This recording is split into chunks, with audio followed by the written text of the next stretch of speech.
make a selfie? Sure. Can't see shit. What are we doing with it? Can we make a selfie with the audience? What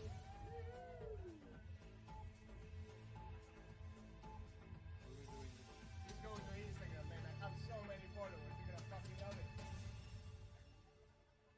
The Met Office has extended its amber weather warning for winds to most of the UK. Storm Isha is due to bring Rings a bell in your face. He's excited. He's just very excited. Okay, guys, we're going to go live. Everyone ready? Yeah, okay, great, amazing. And talk about yourselves for a couple of minutes while the news is on and then count you in. Okay, great. Thanks, everyone. Come in. Go for it. This is really exciting. Has anyone done this before? Anyone else's first time? I did some radio a while back, but nothing like this. Adverts? Yeah. Any TV work? Yeah, a bit. Hang on. Weren't you that doctor guy on the... Dishy Dr. Dave on Coronation Farm? Yes, I started in 2006 before the character was killed off. Yeah, because you'd been arrested. For which I was cleared. Shoplifting, yeah. No, U-Tree. No. Fiddler on the farm, they called him. I was cleared. Yeah, disgrace. I was fucking cleared, all right? Yeah, but like they say, where there's smoke, And there is you playing with fire in your OnlyFans page. I know you. You're a follower.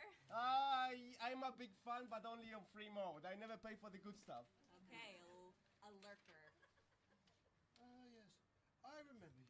Weren't you the one with the gerbil? Is that on? Is that on the pay section? Sounds a little bit too kinky for me, though. He means, am I the one with the award-winning and popular children's TV called Art Attack that ran for over 15 years with a puppet, who was the co-host called Jerby the Gerbil, and yes, I am, and yes, I did. Right. I remember. So anyway, what's this OnlyFans thing? Is it TV, radio, local radio? What are they paying nowadays? It's the internet. And it's not for us, unless we want to pay. Speaking of which, does anyone know when we're getting paid for this? What? I hope it is when we finish, because I don't have money to go back home. Oh, and I was looking forward to buying a bacon sandwich. Yeah, I have a bit of bills to pay as well.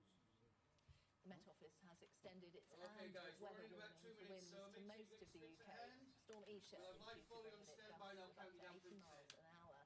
Sky meteorologist Joe Wheeler joins me now. Joe, So who's done TV work then? Huh? Never. This is my first ever gig. Wow, so you're actually new to the biz. Well, not really. Been about 12 years now. Well, I have done TV, radio, and stage. All of it. Not so much since, Tree. yeah.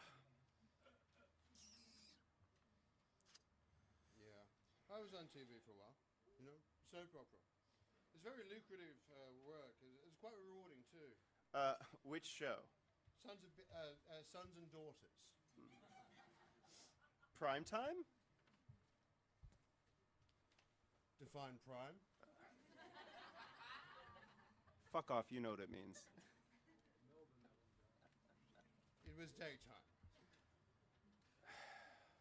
UK? Yeah. Yeah. No. It was Australian. It was repeated in the UK 4 years after in the afternoon. You know? And I was paid residuals. I've never heard of this. I used to watch that when I was off sick from school, but how long were you on there? Maybe I saw you. An episode. Speaking role? Well, if you must know.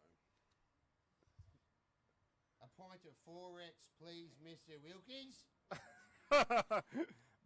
Big stuff. Anything else? Well,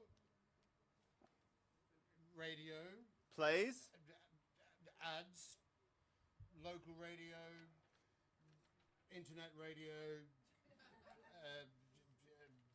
subscription radio. You know, I was the voice of the Flinonium spray for 2 years. So. Isn't that the one that... Yes, it was. did that too.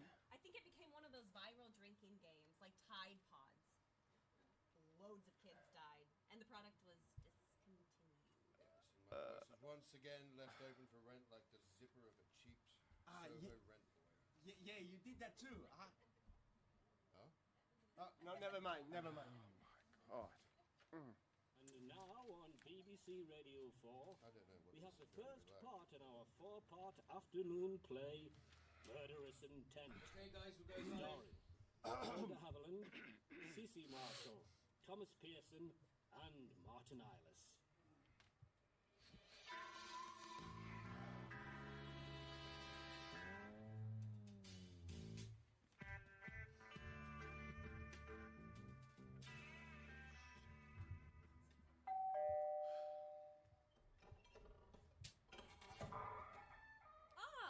Professor Thorne, so glad that you could make it. Please do come in. Lord Ashcroft is so excited that you could join us. Oh, thank you. Thank you, blowing 10 kinds of girls out here. You might want to oil that. I did. Here, let me try again. It's very old. Aren't we all? Let me take your coat. This way, Professor. Lord Ashcroft is in the dining room. I hope you haven't eaten. He's had supper prepared. How wonderful. Did you bring Of course. It's really a remarkable piece. Lord Ashcroft has been a bundle of nerves all day. Finally, he gets to own the most unique cheese grater in the world. I heard people have been dying to own this. Indeed, they have a great many, and I am so happy to have found it for him. He will love it, I am sure. Who could that be? I wasn't expecting anyone else. Please let me get the door. You go through to Lord Ashcroft. He's in the dining room. Second door on the left. Hello. Good evening, ma'am. Please excuse the intrusion. I am Detective Miller of New Scotland Yard, and I have been asked to come by my bosses to meet with the Lord Ashcroft of this fine establishment to discuss some missing items. I'm sorry, I had no idea we had any missing items, Detective. Would you like to come in? It's blowing a gale out there. Oh. Fuck! I mean, it was.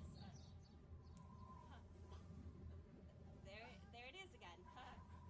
You'd better come in. Thank you, ma'am. You might want to oil that. I did, but it's old.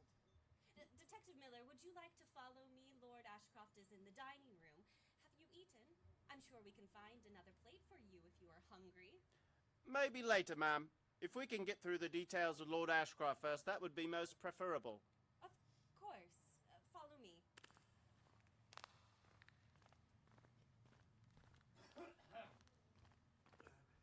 Professor, it really is quite remarkable. I have never seen anything like it. It really is simply unique amongst cheese grater lovers. How did you come by... Oh, I'm sorry. Who is this Miss Cavendish? Detective Miller of New Scotland Yard, sir. Please excuse the intrusion at this late hour, but I was asked to come by my bosses to investigate some missing items. Missing items?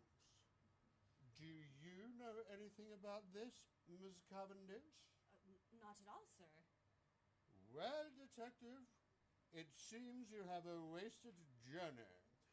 I haven't reported anything missing, my good man. That's quite strange, sir. My bosses were very insistent I came down. They said it was very important. Well, sir, I can assure you there is nothing missing here.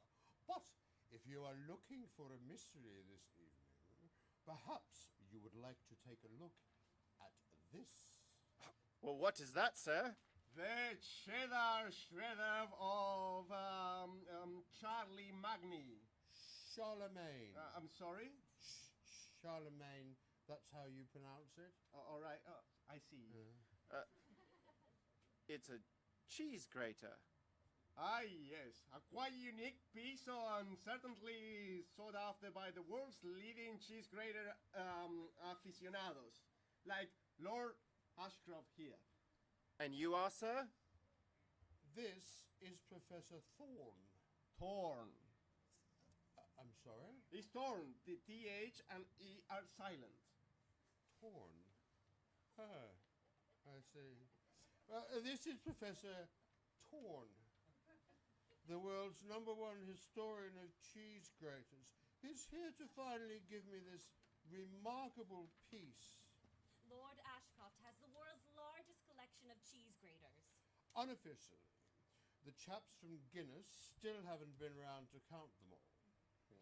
But how does it work? Where does the cheese go in? And that, my good detective, is the mystery. No one has ever been able to work it out, but I'm told that opening it one does not involve one's hands at all.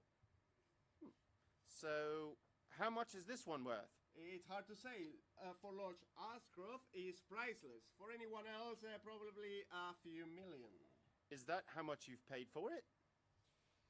And that shall also be the mystery for this evening, detective. A few million quid for a cheese grater? The world's gone mad. But this isn't just any cheese grater. Indeed, this one dates back from 1866 when it was made by hand by the finest cheese grater manufacturer in the world, Willie Wetwong, who was famed for his elaborate devices. The one has been a source of intrigue for generations, famed and admired in the royal courts of Paris, Milan, and London, and no one has ever managed to get a single grade of a slice of cheese from the thing ever since.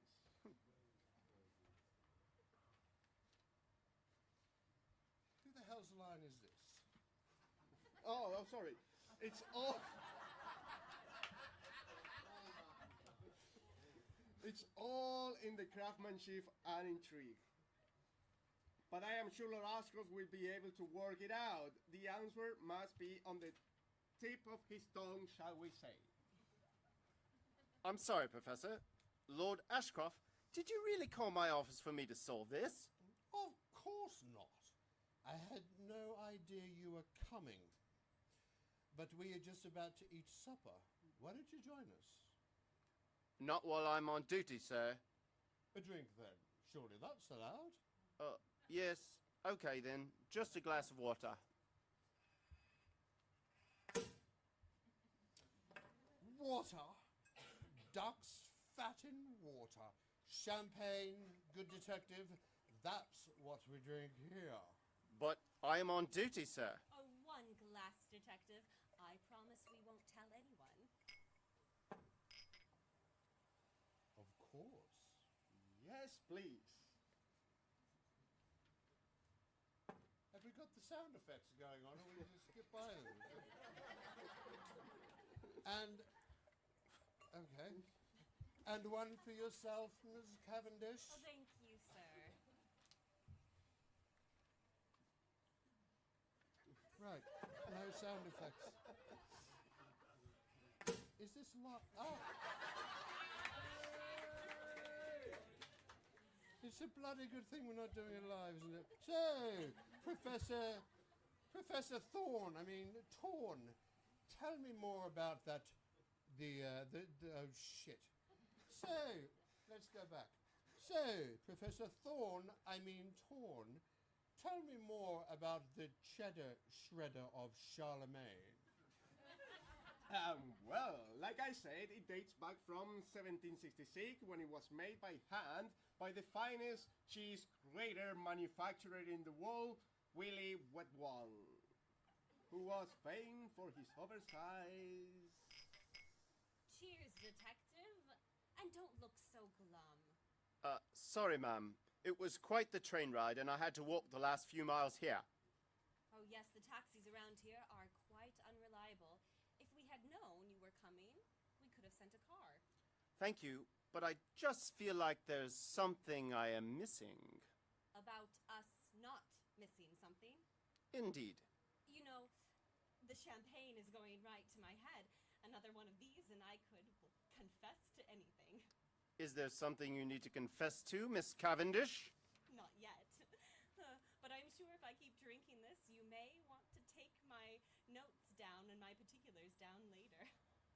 Miss Cavendish, no. You are very dashing, I must say. Do you have a truncheon in your pocket?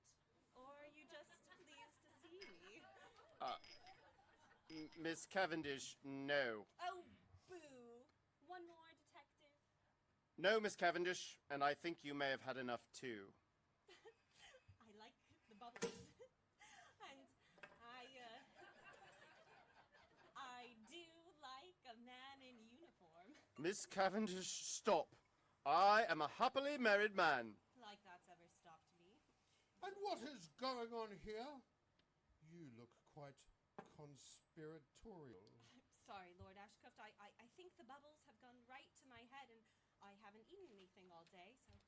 Yes, I see. Well, have Cookie send something up. We can all eat, then you can go lie down in the study while we gentlemen discuss cheese graters further over a nice piece of Stilton. Yes, Lord Ashcroft. I will go to the kitchen now and tell them when we are ready to eat. And Detective Miller, please don't upset me by declining my offer again. Your journey from New Scotland Yard must have been quite arduous. Very well. Marvellous. Now, Miss Cavendish, tell Cookie to make a plate for one more guest. Yes, Lord Ashcroft.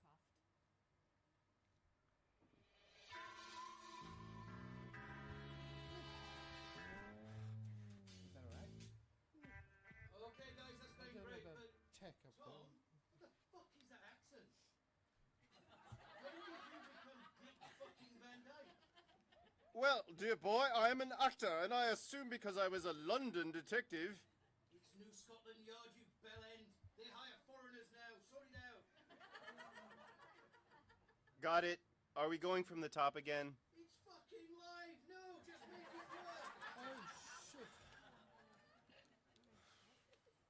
Did you guys know it was like... No. Okay, we're going live, guys. And go.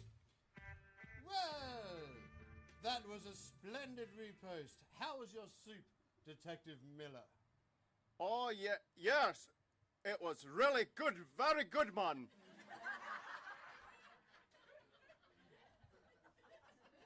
Detective, didn't you say during dinner that despite being born in Scotland, you grew up in America, and that is how you lost your Scottish accent? I'm struggling to place where your accent, this is live, right? I'm struggling to place where your accent is from now. Yeah, sure. Well, I moved here when I was 12. I still struggle sometimes with the accents. Such a beautiful array of accents and dialects that you all have in this country. I just, try to fit in where I can. And where's your accent from, Professor? India. And yes, I always admired those that speak English beautifully. My wife, could rest her soul, she used to speak with the most beautiful English accent. You are from India? And before you say another word, I must say, you do not have an Indian accent at all. Oh yes. I spent a lot of time in Africa as a child. Africa. You are a widow, Professor. I never knew. May I inquire as to how she passed? Yes, she passed quite suddenly last year when someone pushed her under a London bus. Oh my goodness. Where? In London. Oh, you poor sweet man. Was she also interested in cheese graters? Oh, she was the world's #1 historian of cheese graters until she passed. Then that title and the burden that goes with it passed to me. I will never talk about cheese graters again if I knew it would just bring her back. You knew her well, didn't you, Lord Ashcroft? For God's sake, man, it's live. Yes, as much as any man knows the world's #1 historian of cheese graters, I guess. Did they catch the culprit, Professor Torn? No, never. It all happened so quickly. They just saw the flash of a blonde hair and the perpetrator disappear into the crowd. They closed the case within the month because of lack of evidence and witnesses. Maybe I can make some inquiries back at the station. See if I can open up the case again. Oh, no, please don't, please don't. I can't go through all of that again. Very well, sir. Now, Lord Ashcroft, with thanks for the champagne, the soup, and of course, a fascinating insight into the world of cheese graters, I think, given there is no crime to solve this evening, it would be best if I make a move back to the station. Of course, Detective. Do you need me to arrange a driver for you? No need, sir. I have a return train ticket. Oh, but the train station is a 40-minute walk, Detective. Are you sure you don't need a lift? It's still blowing a gale out there. I will be fine, Mrs. Cavendish. We are made of strong stuff at New Scotland Yard.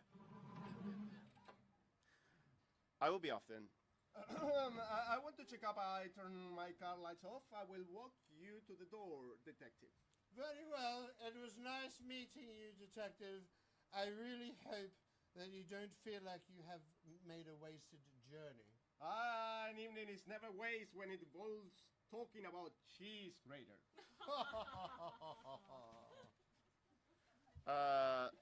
Very well, all. Good night. Professor, would you like to show me the way? Of course. Lord Ashcroft! Sorry, Miss Cavendish. I didn't mean to. Lord Ashcroft, you cheeky old devil. The detective and professor might have seen you. But they didn't. Now come here, you. Lord Ashcroft!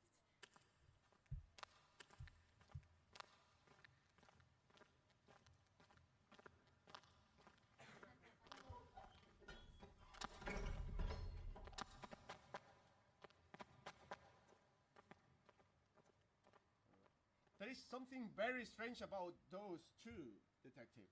Yes, I saw it too. I would guess that Lord Ashcroft is dipping his pen in the estate's ink. I don't quite understand you, Detective. I mean, I think he has been grating his cheese into her buns and not just for making a toasty. Come again? They are having an affair. That was I thought. But did you see any signs of a wife? No, but men like that always have a wife somewhere. Indeed. Now, Professor, let's not pretend you came to check your car lights or talk about Lord Ashcroft's sexual affairs. What was it you wanted to ask me? Well, it was... My God, what was that? It sounds like a Beretta 92 FS semi-automatic pistol. Yes. Yes, and it sounded like it came from the dining room. Come on!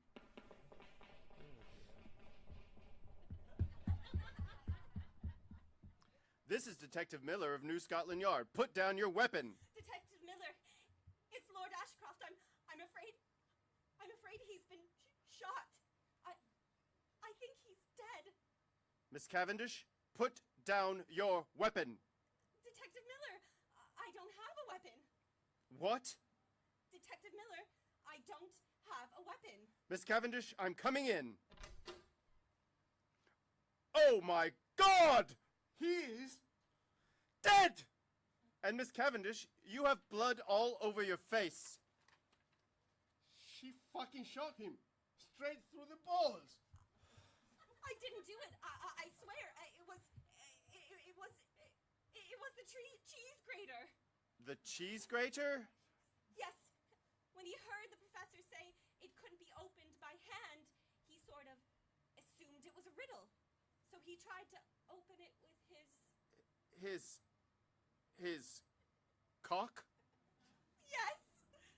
So, why is there blood all over your face? Oh, I see. Yeah. But are you telling me a 200-year-old cheese grater. 250. A 250-year-old cheese grater. That has never been opened.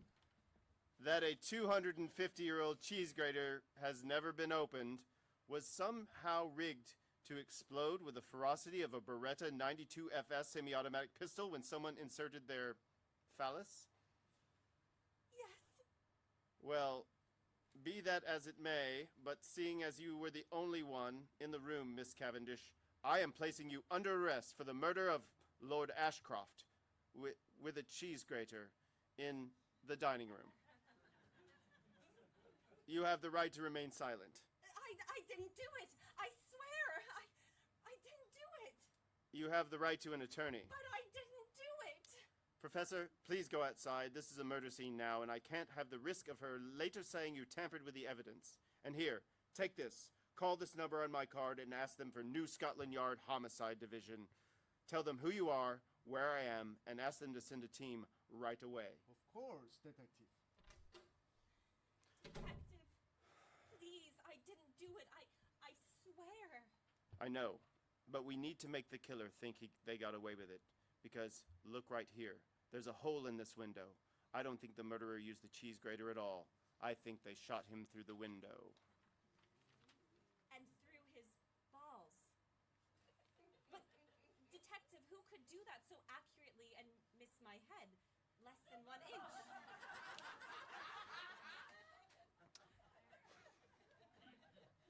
That, Miss Cavendish, is exactly what I intend to find out.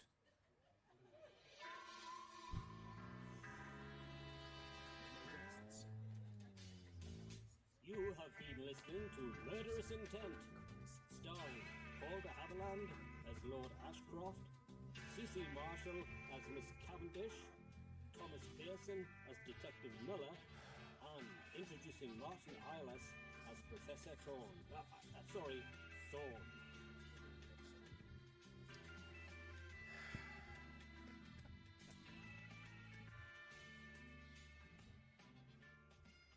Okay, guys, that's it. That's a wrap. Well done, everyone, and we'll see you next time. Apart from you, Paul, because you're dead, but we wouldn't be needing you back anyway. What the fuck was that? A fucking cheese grater? How? How? Come on. Who wrote this shit? Was she supposed to be... I think so. She was definitely sucking him off. Oh, for fuck's sake. I thought this was going to be a respectable part-time gig, not a fucking radio snuff show. Jesus Christ.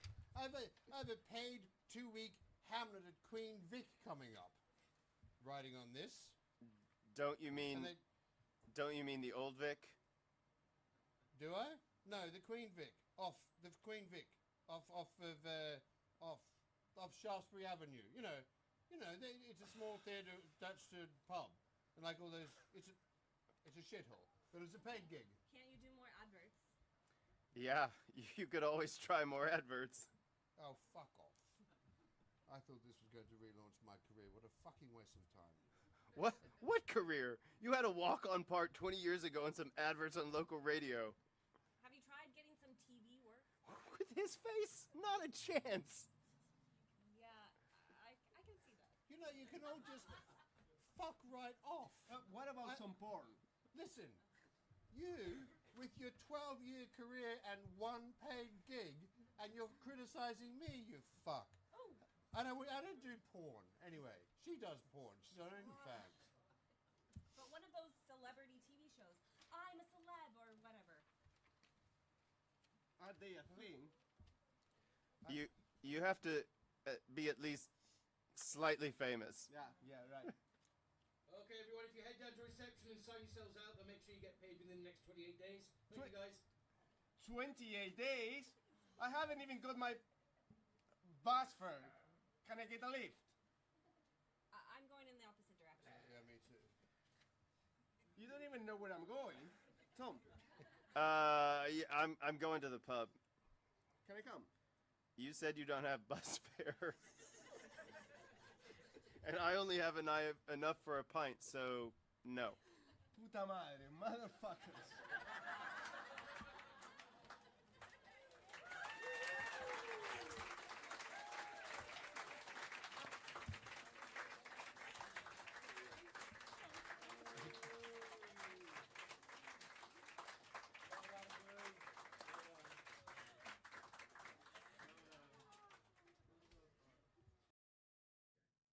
gentlemen, the next show is Murderous Intent, Part 2.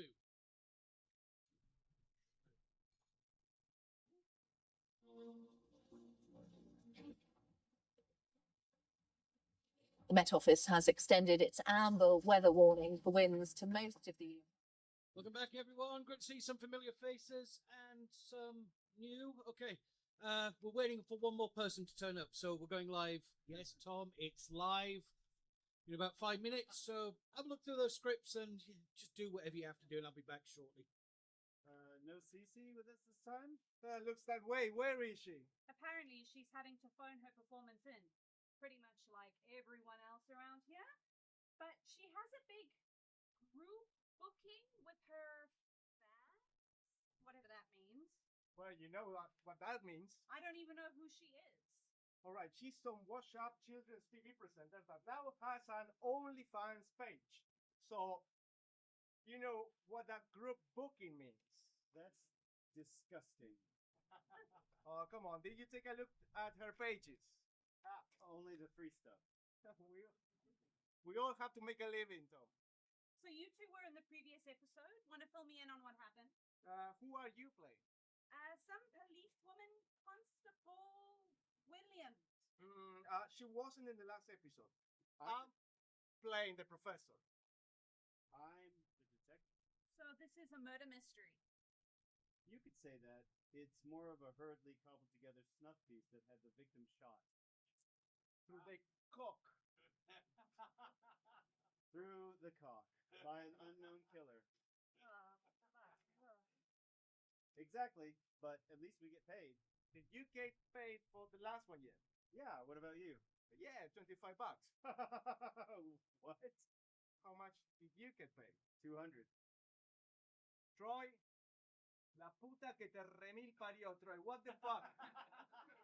Okay, guys, we're still waiting on Emily, but I've heard she's in reception, so as soon as she's done and the news is done, we'll start, okay?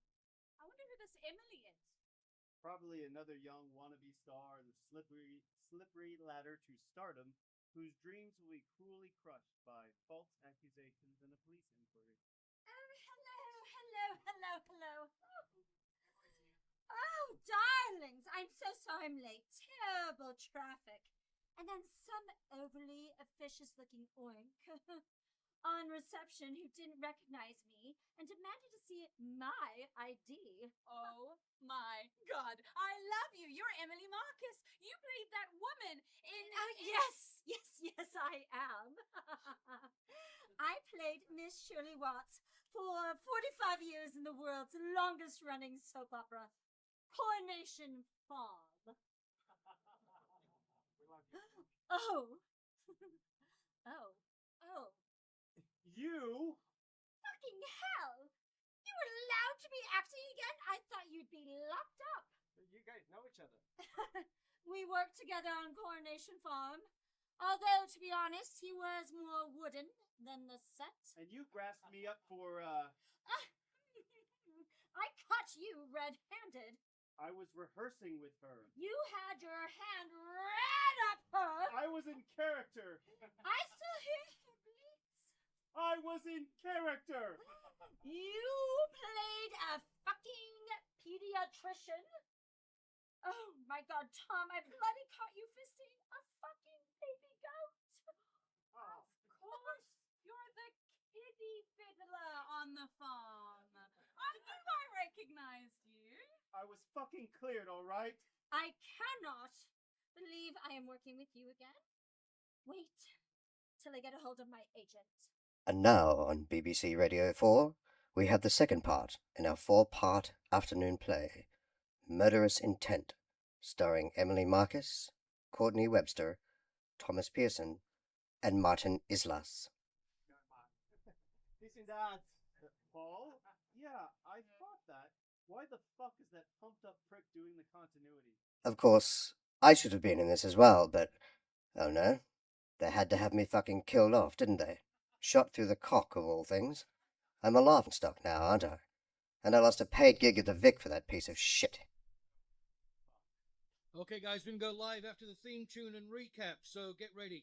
Use this energy or whatever you have, seem to be demonstrating, and really try and lift the page. Tom, I'm talking to you.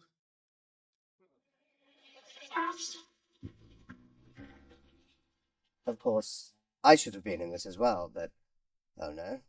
They had to have me fucking killed off, didn't they? Shot through the cock, of all things. I'm a laughingstock now, aren't I? And I lost a paid gig at the Vic for that piece of shit. Previously on Murderous Intent.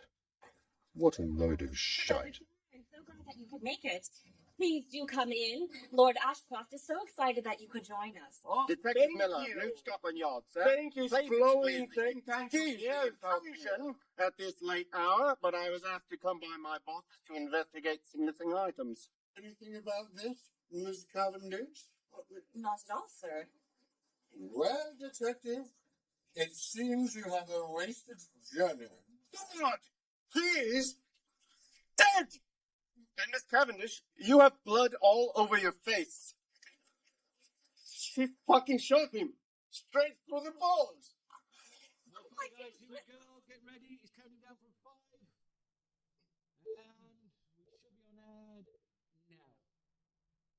Go. Professor Thorne, you are here in interview room 4 of New Scotland Yard. You are not under arrest. You are simply helping with our inquiries. This conversation is being recorded for future evidence. The time is 8:04 on Saturday, 23rd March. Thorn. Say again? My name is Professor Thorn. The H and the E are silent. Of course, Professor Thorne. Let's look at your statement again, shall we? You have said you were with me in the hallway outside the dining room when the tragedy unfolded. Yes, Detective. We were discussing the murder of my wife. Any witnesses? You were the witness. You were there, Detective. Why would I need another witness? Yes, why indeed. Okay. Explain again why you were at the house. Well, I could ask the same of you. Well, I was there to investigate some missing items. Which were neither missing nor reported. Interesting, Detective. Almost suspicious, you might say. Now, listen here, Professor. I am the one connecting the dots here. Now, you say we were outside the dining room, and then you said you heard a gunshot. You mentioned it was muffled. Where exactly were you positioned in relation to the sound? Yes, it was muffled. We both hear it clearly. We were in the hallway talking about reopening the murder case of my poor dead wife. When we hear the gunshot, a Beretta 92 FS semi-automatic pistol, if I'm not mistaken. It startled us both. We rushed back to the dining room together, and we both entered the room at the same time. And that's where we found Miss Cavendish, correct? Correct. Where was she? In the dining room. Yes, and what was she doing? She was kneeling beside Lord Ashcroft, covered in his blood. How would you describe Lord Ashcroft at this time? He was dead. His pants were around his ankles and his cock was hanging off by a thread. Tiny thing it was, even though it was hard. And Miss Cavendish? Oh, the blood, his blood. It was everywhere, all over her face, her hands, and his tiny cock. What do you think happened before we walked in? Well, I believe before we walked in, Miss Cavendish was attempting to suck Lord Ashcroft's tiny dick through the holes in the cheese grater in a weird attempt to open it. Open what? The shredder of Charlie Mack. A much sought after cheese grater that has not been opened for more than 200 years. And how would you say Miss Cavendish was acting when we walked in? Well, pretty good. She's only done children's TV and a bit of OnlyFans. So I think she was pretty convincing. You mean she was fearful? And was her fear genuine or a well-rehearsed performance? Well, I believe it was rehearsed. And Miss Cavendish is guilty of cold-blooded murder. Come in. Detective Miller, forensics just sent over their preliminary report. Thank you, Constable Williams. Professor Thorne, Can you give us a moment, please? Oh, of course. Take your time. The time is 8:09 on Saturday, 23rd March. Interview suspended. All right, Williams, what have you got? Well, aside from a lot of Lord Cavendish's old grey pubes on Mrs. Cavendish's clothing, forensics have found traces of a rare flower on her blouse. Nightshade. It's highly poisonous if consumed, but leaves barely a trace. Nightshade? Are they suggesting she was trying to poison him before someone else shot him in the cock? That seems very strange, even in this case. Not for me, sir. I'm just a copper. And a woman copper at that. Or maybe he was trying to kill her. Maybe Lord Ashcroft was the one with the nightshade on his tiny cock, intending to kill her when she sucked him off. Oh, that's grim. It's a possibility. But there's got to be more. Oh, well, there is the question being asked around the station why you were there. Who is asking? Pretty much everyone. Your phone records have been checked, and while there is evidence of you receiving a call in the afternoon, it does not originate from anyone in the station or higher up. Do you remember what the caller sounded like? It was a woman, definitely foreign, of Indian or South African descent, maybe. She said she was calling on behalf of the super, and that I was to get a train to meet Lord Ashcroft immediately to investigate something missing. You didn't get a name? No, but, look, Constable Williams, let's focus on the job in hand, not idle station gossip. We have a murder to investigate that clearly someone wanted me there to see or hear. We need to know how the professor came about the cheddar shredder of Charlemagne. What's that, then? An old cheese grater that Professor Torn brought with him. Where did he say he got this old cheese grater from? He didn't. But he did say something about people willing to die to get their hands on it. But let's not jump to conclusions, Constable Williams. The professor was outside the room with me, and the shot that killed Lord Ashcroft came from outside the window. So, Miss Cavendish is innocent? We can't guarantee that, but there is certainly more to this than it looks. Okay, I need you to dig deeper into the professor's background. See if there's anything connecting him to the nightshade or more about the artifact's origin. Oh, and see if you can find out what happened to his wife. Apparently, she was pushed under a number 18 London bus. Where? In London. About 6 months ago. The case was apparently closed with no one being charged, and I want to know if he had something to do with it. Consider it done, Detective. We'll crack this case wide open. You'll see.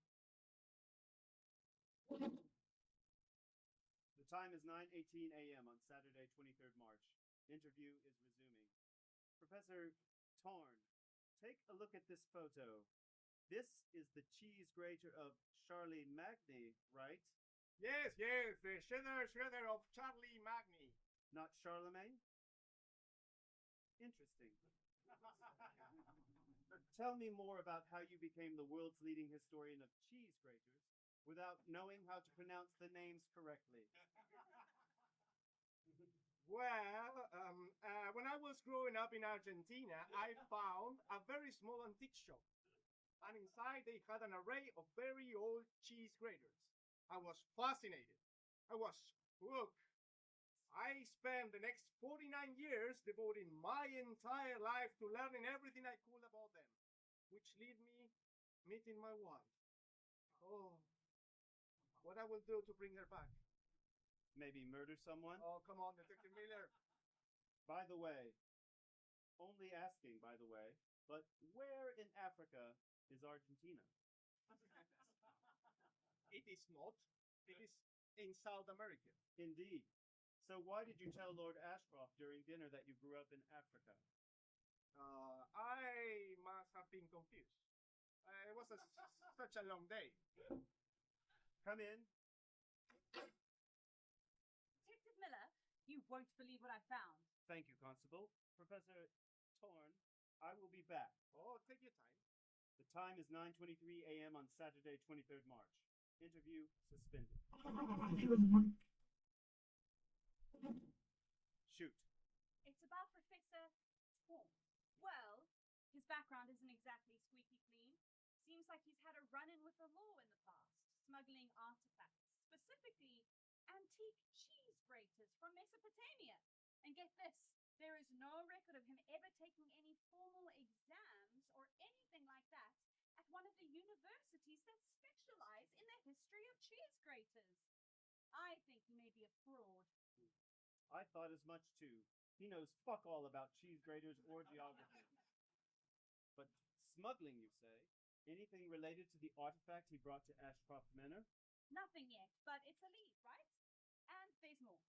We searched his laptop and found searches on Nightshade, London bus routes, and how to get away with murder. My God! That's it. He was trying to kill Lord Ashcroft with Nightshade. But what about the gun? Where does that fit in? Exactly. If he had a gun, why did he need Nightshade? Maybe he needed to frame Miss Cavendish. Maybe the gun was his backup plan. So Miss Cavendish is in the clear. Not necessarily. The nightshade on her clothing could still be a deliberate act. Maybe Lord Ashcroft knew about the professor's past and was trying to use it to his advantage. A deadly game, then. It's only a theory. But we need more evidence. Have forensics re-examine the artifact itself. Maybe that will give us some more clues.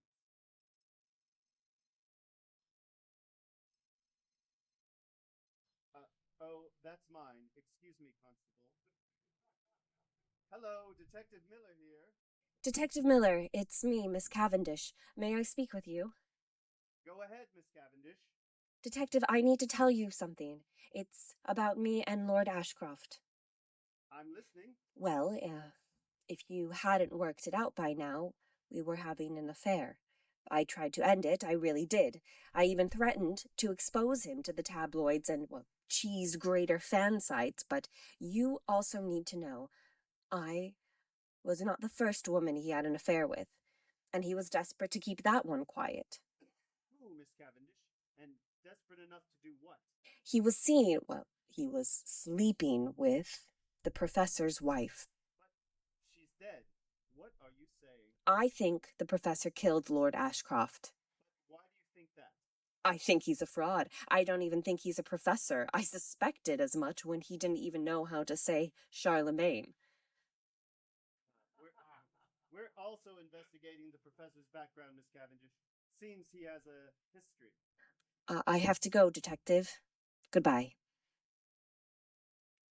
Detective, we have a problem. Professor Torn? Yes, sir. Apparently he managed to climb out of the interrogation room window. Did anyone see which way he went? Seems he jumped on a number 18 bus Heading towards the British Museum. But, sir, that's not all. You have a visitor in reception. A visitor? Who? Lady Ashcroft.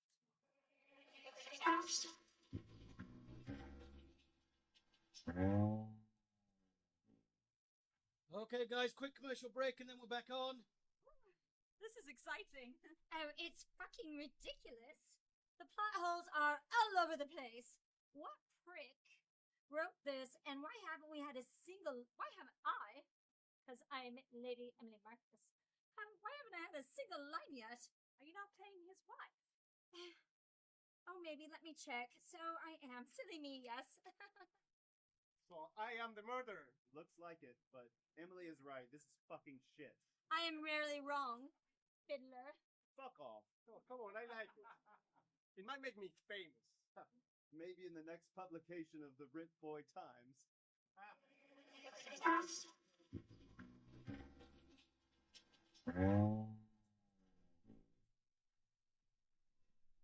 Lady Ashcroft, you are here in the interview room 9 of New Scotland Yard of your own free will. This conversation is being recorded for future evidence. The time is 10:49 a.m. on Saturday, 23rd March. Now, Lady Ashcroft, please explain again for the tape why you are here. I am here to tell you who killed my husband. And you know this how? Because she is a slut who has been fucking my husband behind my back for years. I see. And how long have you known this? Oh, you don't have to be a detective to work this kind of thing out. My husband was never the smartest man when it came to hiding his infidelities. Infidelities? You mean there's been more than one? Of course there has. And every one of them has been some doe-eyed simpleton out for one thing. Is money? Well, it's not that hairy one-inch maggot he was carrying around in his underpants. I see. So tell me why you put up with it for so long. Why not divorce him? Same as them. The money. Lord Ashcroft was a rich and powerful man, highly influential in the cheese grater community. And of course was very well connected. I believe he was your superintendent's golf partner. That explains the phone call, I suppose. Phone call? I received a call from a withheld number yesterday afternoon asking me to visit your home to investigate something missing. I hightailed it to the train station, took a 2-hour train ride, walked in the wind and rain for 40 minutes, only to get there and find out it was a hoax. But then... Someone killed my husband? Indeed. I'd say that was a little more than coincidental, don't you think? Almost as if someone wanted me there to witness it. Indeed, Detective Miller. That doesn't seem... Oh, it does seem a little suspicious. Indeed. So, where were you yesterday? Please give me a rundown of your day. Well, I woke up, had breakfast around 8 a.m., went to the gym until 10 a.m., then had 11sies with my private trainer, Sebastian. In the afternoon, I read in my study until... And then I went out to play bridge with my friends until late into the evening. Until? Until late in the evening. No, you said until before that. Then you said you went to play bridge with your friends. Until late in the evening, yes. No. Let me read back what you said. You woke up, you had breakfast around 8 a.m., you went to the gym until 10 a.m., then you had 11sies with your private trainer, Sebastian. In the afternoon, you read in your study until what? Oh, yes, of course, until I saw my husband and that little tramp fucking in my rose bushes next to the dining room window. So I went down to confront them. But they had gone, over in seconds by the look of it. So I rearranged everything, and then I went out to play bridge with my friends until late into the evening. You were in the rose bushes next to the dining room windows? Why, yes. Why? Did you see anything suspicious? Aside from evidence of my husband's flagrant yet brief disregard for our wedding vows and my prize-winning rose bushes, no. Why? Never mind. So, tell me how you reacted when you found out Miss Cavendish and your husband were bumping uglies in the rose bushes. I beg your pardon. Sorry. Tell me how you reacted when you found out Miss Cavendish and your husband were having an affair behind your back. I'm sorry, what? You said Lord Ashcroft and Miss Cavendish were at it in the rose bushes. They were most certainly not. They were not the ones having an affair. Lady Ashcroft, when we found your husband, he was dead. His trousers around his ankles and his erect penis was hanging by a thread. Miss Cavendish was on her knees next to him, with blood on her face and clothes. Our forensics team estimated she had missed being shot by mere millimeters. Detective Miller, I am not talking about them. I never even knew the little hussy and him were at it. I'm talking about Professor Thorne. You mean Professor Torn? Who? That's how you pronounce his name. The H and the E are silent. Oh, Detective Miller, what are you talking about? Professor Thorne is a woman. Well, he didn't look like a woman. What? But with pronouns nowadays, you should never assume. Who? Professor Torn. I am talking about Professor Thorne. The world's leading historian of cheese graters, who has been fucking my now dead husband behind my back for close to 10 years. Yes, that's Professor Torn.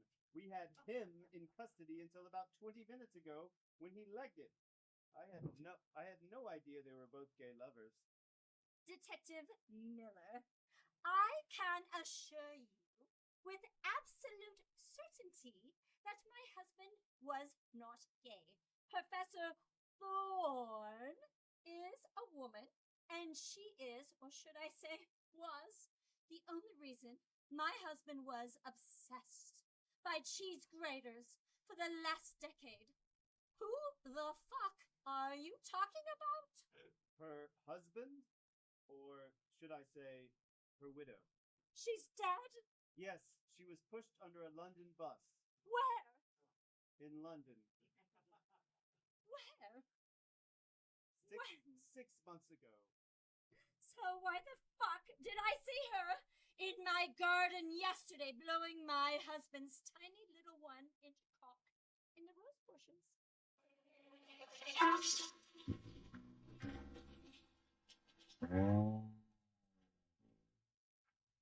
You have been enduring Murderous Intent, starring Emily Marcus as Lady Ashcroft, C.C. Marshall as Ms. Cavendish, Thomas Pearson as Detective Miller, Martin Islas as Professor Torn, and Courtney Webster as Constable Williams. This debacle was a low-key theatre production directed by Troy Wetwang and recorded live at the BBC Speakeasy Theatre and written by some absolute fuckwit who wouldn't know good acting if it bit him on the arse. That's it, guys. It's a wrap. Well done. See you next time.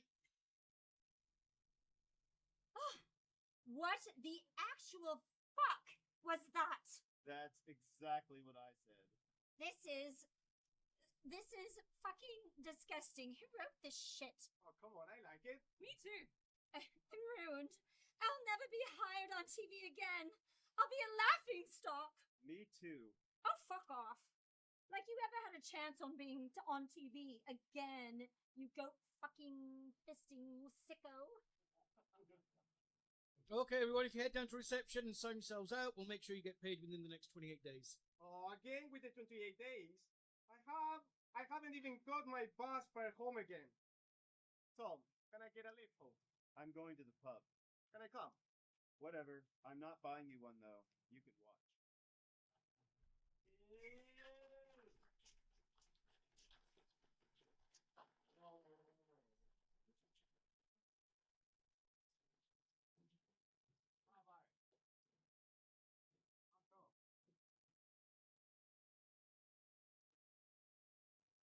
Thank you. Woo! Welcome back, those who made it. So the next part is a fabulous second part of Third. whatever the fuck is in Paul's mind. Third. Sorry, I missed one. So Murderous Intent Part 2, it says in the advertisement. 3, fixed. Thank you. I'm the graphic designer. So, let's see what happens to cheese graters.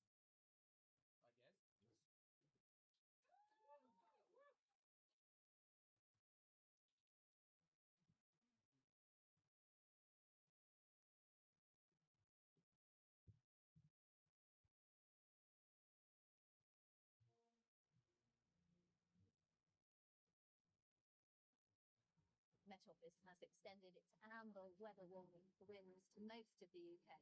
Storm Isha is due to bring with it dust. Welcome back, everyone. Hi, everybody. Welcome back. Great to see you all. Courtney, looking great. Tom, nice to see you again, I guess. Emily, lovely as always. And, yeah, whoever you are, nice to see you, I guess. All right, we're running a bit late today, and I've lost my sound effects guy, so it might be a bit chaotic today. What's new? Tom, we're going live soon, so have a little look through your scripts. Try not to kill each other while I'm gone, and I'll be back soon. No CC again? Nope, I heard she was arrested. The way these new actors go off the rails is downright shameful. Oh my god. Almost as bad as you, eh, Tom? This is nothing like the accusations leveled at me. She was arrested for the attempted murder of her television co-star. Gibby the gerbil? Yeah. An animal sounds familiar. Actually, Jibby or Gibby was a stuffed animal that she threw out of a Parisian hotel window after luring him there on a promise of some one-on-one OnlyFans action. She was fucking a puppet? How is that even possible? Well, actually, it was he who was the one who wanted to fuck her, but now he's dead. I can't believe it. Such a much-loved TV children's puppet. Murdered. In the prime of his life. And she will be tried for murder, too. For a puppet? It's a landmark case, apparently. They want to throw the book at her. Is that the chick from Art Attack? Oh, hello. Sorry. Who the fuck are you?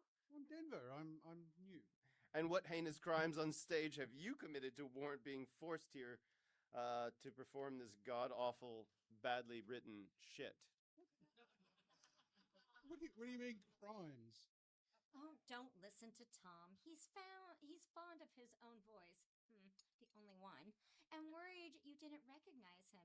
He was caught up in Operation U-Tree for fucking an underage sheep. Which you grassed me up for, and I never fucked her! Oh, sorry, my mistake. Fisting a baby goat. Like there is any difference. Holy shit, you're that guy that...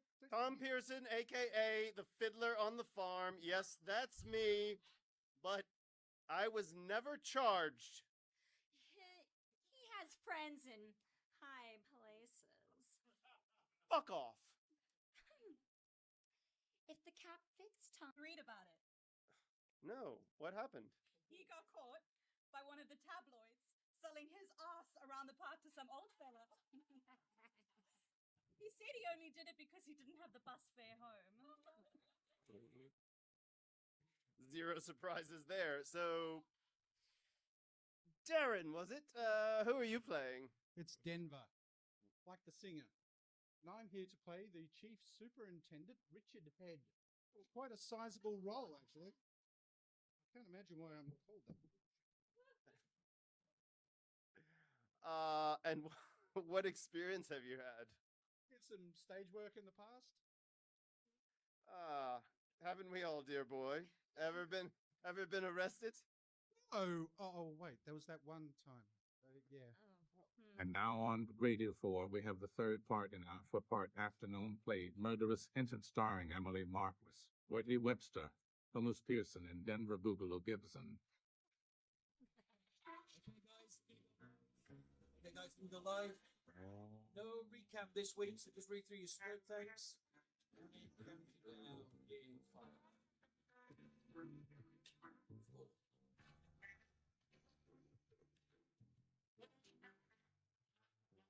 Let's go. All right, Williams, got your pen there? I need to bring you up to speed on this whole fucking mess. Okay, here's what we know. Lord Ashcroft is dead, and Lady Ashcroft has just admitted on tape to standing outside the window in the exact place from which he was expertly shot through the cock. She was angry and bitter for catching him being filleted by his mistress in her prize-winning rose bushes. Professor Thorne may or may not be who he says he is, but he clearly thinks someone killed his wife, the real Professor Thorne, who we now think isn't actually dead and may or may not have been sucking off Lord Ashcroft in the aforementioned rose bushes a few hours before he died. Professor Thorne has managed to escape the interview room by leaping from the fourth-floor window and catching a bus heading who knows where. All sea and airports are on the lookout for him. He's a tricky and confused fucker. Finally, we have Miss Cavendish, a woman currently in jail for the murder of Lord Ashcroft. She alleges she was having dalliances with at least one other woman and herself, of which we currently have no proof. Well, aside from rather a lot of Lord Cavendish's old grey pubes on Mrs. Cavendish's clothing. I had forgotten about that, yes. And some dried spunk on her shoes. Dried spunk. Is it Ashcroft's? The boys down in forensics are still checking, but they think so. Interesting. Well, that seems to summarize it all, I think. Did you write it down? Yes, sir. But we still don't know why you were at Lord Ashcroft's house last night. The boys down in forensics, well, they want a sample of spunk from you for analysis, just to rule you out of the investigation, of course. Why my spunk? Well, to see if there's a match with the spunk that we found on Miss Cavendish's shoes. No, I mean, why do they need my spunk when all they're doing is looking for a DNA match? Couldn't they just have a sample of my hair or cheek swab or something? I did ask them that, but they said watching you trying to drain even a drop of baby gravy from your placid puppy-like cock was an opportunity too much to miss. Watching me? Well, yes, you have to do it in front of everyone. Under what fucking universe am I expected to whack one out while there's someone watching me? Well, it was the chief super who suggested it. Said he knew you were always a wanker, and now everyone in the station was going to witness it. Apparently, you have to do it in the canteen in front of everyone, so there is no suggestion of the sample being corrupted. The canteen bit did worry me a bit at first, but I guess the chief knows what he's talking about. Am I really that unpopular? I like you. You do? Yeah, sure, of course. I do. And so do a few others. Who? Well, there's Helen, Helen? the chief super secretary. I've never spoken to her. What makes you think she likes me? Well, she asked for your phone number. Sounded like she was going to ask you out. But I am married. Oh, I didn't know that. Actually, I thought you were gay. Gay people can get married. Oh, well, yes, but you know what I mean. I'm not sure I do. Well, you don't look like the marrying type. Anyway, she said she wanted to call you, so I gave her your number. Did she? Did she what? Call you. No. Well, I don't think so. Well, maybe she will after she's seen you whip out your truncheon and beat a confession out of yourself in the canteen later. But I am married. Yes, you said. Anyway, do you want to interview Lady Ashcroft again? Not right now. I think I have everything I need from her now. I might go up to see the chief and see if I can get out of this public beating of the meat thing. Right you are, sir. I will head back to forensics and see what they have come up with. Get it? Come on the shoes? Right you are. Come in. Chief Inspector, could I have a word? Oh, not right now, Miller. I'm very busy. Right you are, sir. I will come back in an hour. Is that okay, Chief Superintendent? Okay, I will close the door on my way out. Thanks for your time.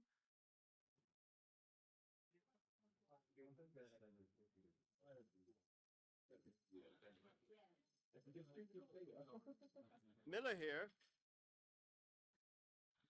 Miller here. Detective Miller, it's me, Miss Cavendish. May I speak with you? Again, Miss Cavendish, but we only spoke a few hours ago. Detective, I need to tell you something. It's about me and Lord Ashcroft. You have already told me about your affair with Lord Ashcroft. Well, if you hadn't worked it out by now, we were having an affair. I tried to end it, I really did. I even threatened to expose him to the tabloids and, well, cheese grater fan sites, but you also need to know, I was not the first woman he had an affair with, and he was desperate to keep that one quiet. Are you talking about Professor Torn? Professor Torn's wife, who we now believe is actively quite alive, and with whom he has been receiving oral gratification in the prize-winning rosebushes of his good wife, the good Lady Ashcroft. He was sleeping with the professor's wife. For fuck's sake, Cavendish, I told you just exactly that. I think the professor killed Lord Ashcroft. Yes, we do too. Look, I know you're probably struggling a bit there. Have you got anything new to tell me at all? And if not, do you have anyone else you can call? I think he's a fraud. I don't even think he's a professor. I suspected as much when he didn't even know how to say Charlemagne. Yes, we knew that as well. Do you have anything else? I have to go, Detective. Goodbye. Well, that was weird. Detective Miller. Lady Ashcroft, what are you doing here? I left you in interview room 9. Someone told me I could leave, but I wanted to talk to you again before I go. You have more information? If you mean about my husband fucking that hussy in my prize-winning rose bushes, no. But if you mean about her husband, yes. Why did you say it like that? Like what? Husband, like you know something. Well, I do. What do you know? Well, we're going to do this here. No, you're right. Come with me.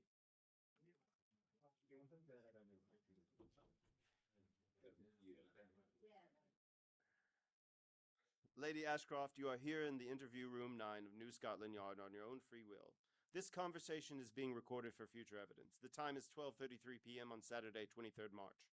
Now, Lady Ashcroft, please explain for the tape what new information you have regarding the marriage of the man we now know as Professor Thorne and his alleged wife, Professor Thorne, what have you.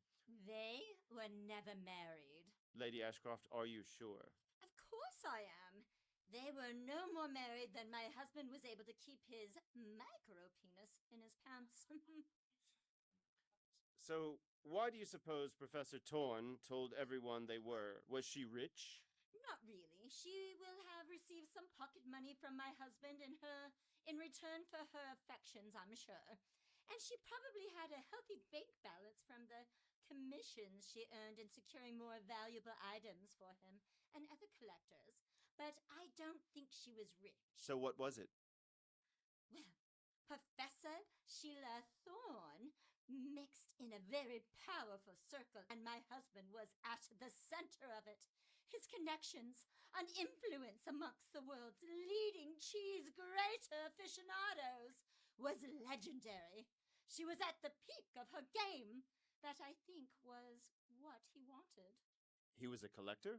A rival historian? No, I believe the man you know as Professor Thorne was a little more than a con man who managed to become her assistant. His name is Graham Parker, 35 years old, from Cheshire, England. He said he was from Argentina, but earlier he said he grew up in Africa. I don't think so.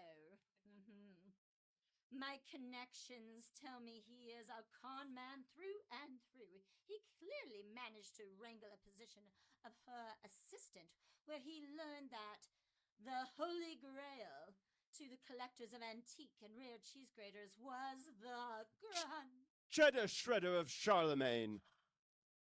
Indeed! But no one had ever seen it. There was no record, no designs of it ever found. So why was it so famous? For that exact reason. No one has seen it. There was no record or designs of it. It was like seeking Excalibur or the Ark of Covenant. So many people kept saying they had it, but of course, when it came to any examination, it just turned out to be some run-of-the-mill cheese grater they found somewhere or other. People were willing to pay millions for that piece of tat, but no one could find it. I see. People died looking for it. People died pretending they had it. Until? It is my belief that Parker heard about this much sought-after piece and went about to present it wherever he could find out as the genuine article. But as her assistant, no one would listen to him. He needed real credentials. Yes, and to get those needed to get rid of the real Professor Thorne, so he killed her. Or at least he thinks he did. So he could take her position as the world's leading expert of cheese graters. That's a real stretch, Lady Ashcroft. Surely he would know your husband would know he was just the assistant. He would have known they weren't married. I don't think they've ever met. My husband only ever dealt with Professor Thorne. And those meetings were always in some discreet little hotel or country B&B, and I certainly don't think she confided in her assistant about the affair with my husband. So why would he invite you to your house, the very man he knew to have concocted a fake marriage in order to take her credentials and then ask him to sell something he knew was not the real Cheddar Shredder of Charlemagne? Maybe he needed you there to restart the investigation into her supposed death. I am assuming he has been keeping her hidden away somewhere until this is all unraveled. And fingers would point directly at the Parker without Lord Ashcroft needing to reveal his part of the plan. But surely Lord Ashcroft could have just told me he thought the professor had killed his wife. Why the cloak and dagger, the mysterious phone call to get me there, and the wild goose chase? I believe they intended to raise the profile of this fake cheddar shredder. It's even hard to say right now. Cheddar shredder to sell it to another collector. Maybe they had already found the real deal and wanted to present that after selling the fake. They had the real cheddar shredder of Charlemagne? But to whom would they sell the fake? His friend and golf partner. The chief superintendent? Indeed.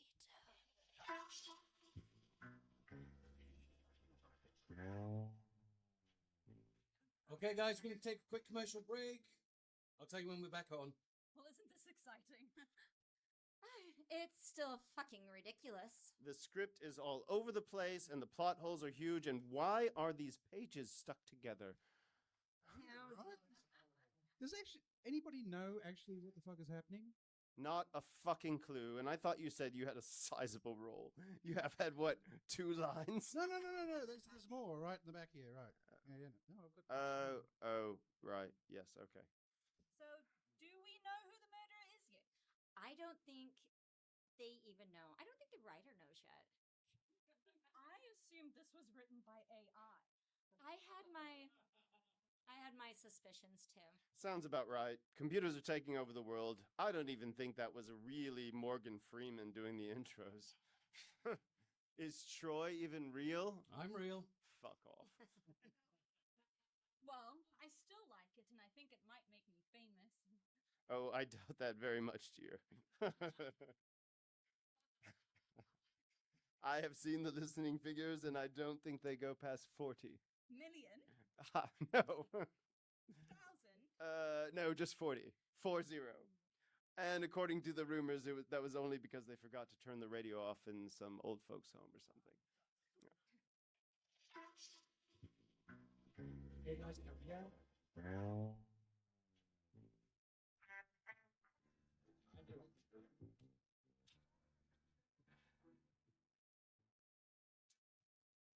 Ah, Williams, as if things couldn't get any more complicated.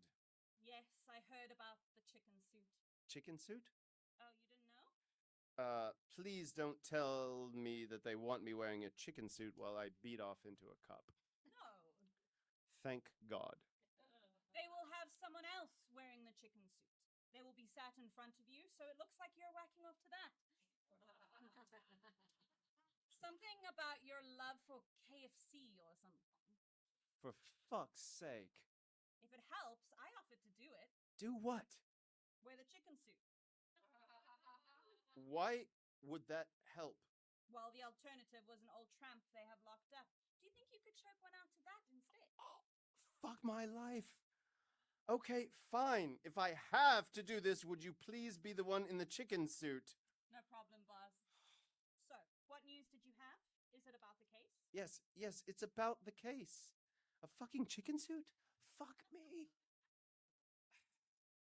Okay, look. It seems the man that we know as Professor Torn is a known con man, also known as Graham Parker, 35, from somewhere up north. Can you check him out and see if he has any previous convictions? He assumed the position of her assistant, then, it seems, had the real professor killed by pushing her under a bus, which we now know not to have happened. He then used a fake marriage certificate and passed himself off as her husband and created better credentials for himself in order to pass himself off as the new leading expert in cheese graters. Lady Ashcroft thinks her husband was hiding the real Professor Thorne somewhere, and they were going to sell the cheddar shredder of Charlemagne, which isn't actually the real cheddar shredder of Charlemagne, to another collector, then discredit his collection before revealing the real, do we really have to keep calling it this?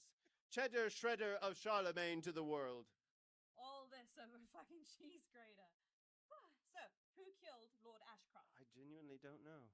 So, who was the other character? I don't know that either. Yet. Do you think this mystery buyer figured out what Lord Ashcroft was up to and killed him before he could be discredited? I think so. Look, I'm going to go have a chat with the Chief Super again. About the wanking thing. Well, yes, but also to get his views on the case. Good idea. Come in. Chief Inspector, could I have a word? Oh, not right now, Miller. I'm still very busy. Please, sir, I could do with your thoughts on this whole matter. It would really be useful to hear the views of someone of your caliber. Fine. Let's talk this through. Thanks, Chief. All right. Whoops. All right. Explain yourself, Miller. Care to tell me what a decorated detective like you is doing turning up on the doorstep of Lord Ashcroft and fraternizing with his guests? Sir? Fraternizing? I was called to the house and told to investigate something missing. Who called you? I don't know. They said that you wanted me to go to the house. A likely story. This suspicious call wouldn't happen to give you a name, would they? No. It could have been Miss Cavendish, whom I have just learned was having an affair with Lord Ashcroft. Miss Cavendish? I don't think so. But I hear she has been calling you since the incident. Friends, are we? Friends? I barely know the woman. She was calling me about the case twice. Is that so? Because from where I'm sitting, it seems awfully coincidental. Lord Ashcroft, known for his dalliances, found dead, his mistress, Miss Cavendish, with a very close connection to a certain detective on the case, the prime suspect? Sir, with all due respect, that's a ludicrous accusation. I'm a cop, not some two-timing lord. That explain the whispers, Miller. Whispers of you being seen with Miss Cavendish a week before the murder. Whispers of a hushed phone calls late at night. Whispers of you and Miss Cavendish enjoying a candlelit meals in a local KFC. Those whispers are lies. As far as I'm concerned, I never met her before last night. Concerned? Or perhaps entangled? Look, Miller, I value you as an officer, but right now you're a loose thread in a very delicate tapestry. God, what a line. Unless I get a clearer picture in the next few hours, you're off the case and off the force. Understood? Yes, sir. Now, tell me about your relationship with Professor Thorne. Professor Thorne. Professor Thorne, sir? Thorne, the man or the woman? I thought his wife was dead. I'm talking about the man with whom you shared a pleasant evening and a fine meal last night. A man was murdered, Chief. I would hardly call it a pleasant evening. And as for the fine meal, it was a fucking bowl of soup. So what about his alibi? The alibi that he was with me in the hallway discussing the murder of his wife when we heard the gunshot. It's watertight. Watertight? I would say it's a bit flimsy, wouldn't you say? In what way, sir? We were outside. The Lord was in the room behind a closed door with Miss Cavendish. And your being out of the room? Convenient, wouldn't you say? Sir, are you suggesting I wouldn't have anything to do? What? Wouldn't what, Miller? A man in his position. Oh, that's you. Yes. A man in his position, with his volatile temper, his disregard for marital vows. You came from a broken home, did you not? Your father a womanizer and a drunkard. He left you at a young age to be brought up alone by your mother, a blind prostitute with one leg and a penchant for the horses. No one could understand a moment of weakness. She loved those horses. How did you know all this? It's not on my file. It's not even true. A moment of weakness? I wouldn't hurt a fly, and certainly not. Oh my God! I have never even raised my voice to my own wife. Your own wife, you say? I never saw you as the marrying kind, Miller. I never took you for the marrying type. Sir, I don't understand. Perhaps you don't, Miller, but perhaps given your recent admissions within the case, help me understand, Miller. Sir, I don't know. I need more information. Of course, Miller. Of course. We all do. Let's just say, Miller, the truth can be a very messy business. You can go, but please get me that cheddar shredder of Charlemagne from forensics. I'd like to have a look at it myself. Yes, sir. Dumb cunt.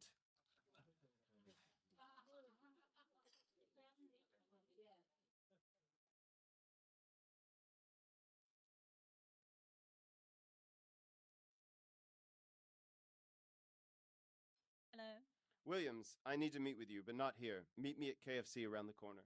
KFC, are you sure about that? Oh, right. Yes. Good idea. See you at the Fox and Felcher in 20 minutes. Come alone.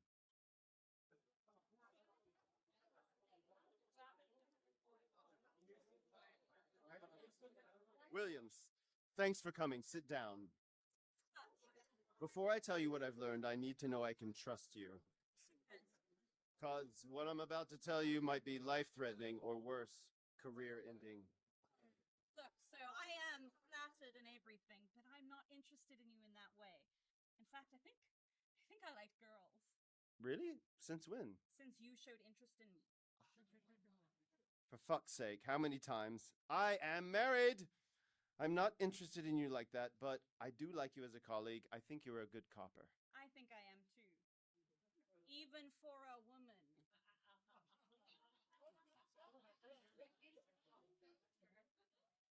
Right. So, knowing that I have something to tell you that could end your life or career, do you want me to tell you or not? I think so, yes. Tell me.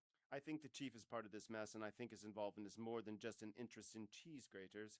I think, oh God, this is unimaginable. What is it? Well, I just went into his office. He didn't want to talk to me about it. So what makes you think he has anything to do with it? If I was him and one of my team was investigating the murder of my friend and golf partner, I would want minute-by-minute updates. I would want to know all the players, who was where and when. He has shown no interest. He hasn't left his office, and before I talked to him, I went into his office, and there was a video of him breakdancing. Breakdancing? But that's shit. Exactly. But watching breakdancing videos of himself, well, very strange, doesn't make him a murderer. That's the thing. He didn't realize it. He left his browser history open. Ooh. Like an idiot. Porn? Worse, online catalogs for... Antique cheese graters. Exactly. I'll make a detective out of you yet, Williams. So, if he is a collector of antique cheese graters and a golf buddy of Lord Ashcroft, does that really make him a murderer? Either he learned Lord Ashcroft was setting him up to buy a fake cheddar shredder of Charlemagne, or his jealousy of not owning this legendary piece of grating history was too much. Either way, the fingers are starting to point at our chief. So they both enjoy cheese graters and golf? Yes. Do you think they shared any other interests? I think so. What? Not what, who. You think it was... Yes, I think that he and Lord Ashcroft were eating from the same furry plate. Well, yes, I worked that out, but whose? The professor, Sheila Thorne? You tell us. I don't know. You have been burdened with winning the Murderous sentence starring Emily Marquis as Lady Ashcroft, C.C. Marshall as Miss Cavendish, Thomas Pearson as Detective Miller, Lady Webster as Constable Williams, and Denver Gibson as Chief Superintendent Richard Hay. This fucked up shit was a law-free theater production directed by Troy Whitwan and recorded live at the BBC Speakeasy Theatre and written by a proper handsome fucker. Okay, guys, that's it. See you next time. It's getting worse. I'm actually getting into it. Oh, fuck off. It's not getting any better at all. The next episode is the last, right? Thank fuck. Not that the money hasn't been useful. One thing we agree on, but who do you think he actually did it? It all points at the super, no? I don't know. That might be a red herring. I guess we all have to come here back, just come to the next one, for the thrilling climax. Okay, everyone, if you head down to reception and sign yourself out, I'll make sure you all get paid within 28 days. I'm going to the pub. Can I come? You buying? Sure, why not? Boss. Oh, fuck it. I could do with a drink to wash this garbage out of my mouth. Cool. Hello?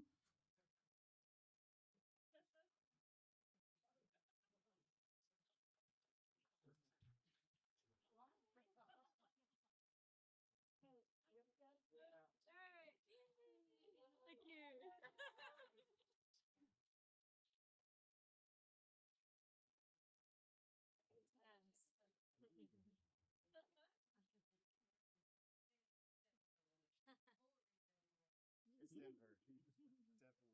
Thank you very much for coming, everyone. Have a good night. Goodbye.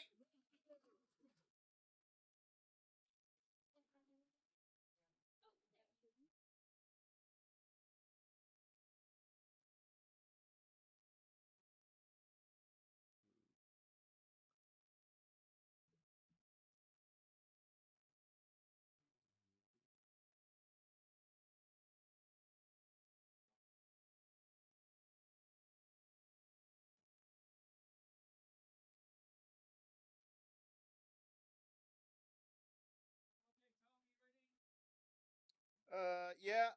Okay, well, this is part 4 of Murderous Intent, I guess.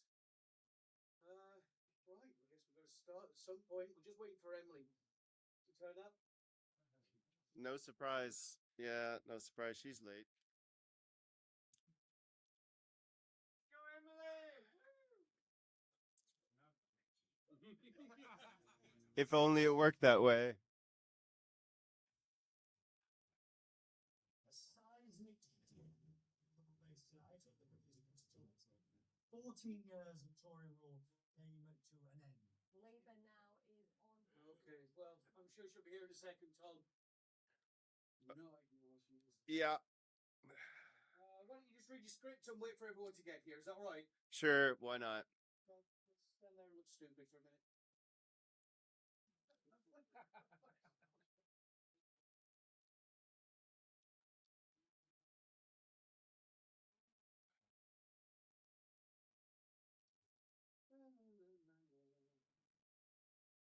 Is she actually coming? I hope so. Yeah, that would be. I think she's caught in traffic. I'm getting messages now. Caught in traffic. Emily's caught in traffic. Denver's caught in traffic. Traffic was pretty bad, yeah. I'm sure she'll be here soon. Yep.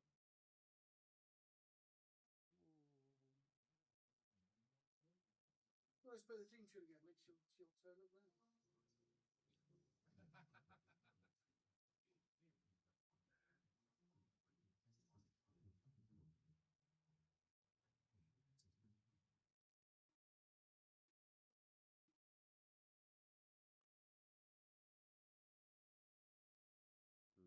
Sure she's coming. Sure she's not standing off stage just to make you look like a dickhead. I mean, you know, I wouldn't put it past her.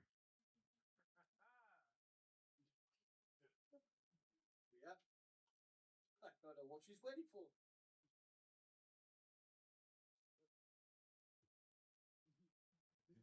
You think she might be outside? Maybe. Okay, maybe we should. Oh, hey-o. Sorry I was late, Troy. Traffic was a bit.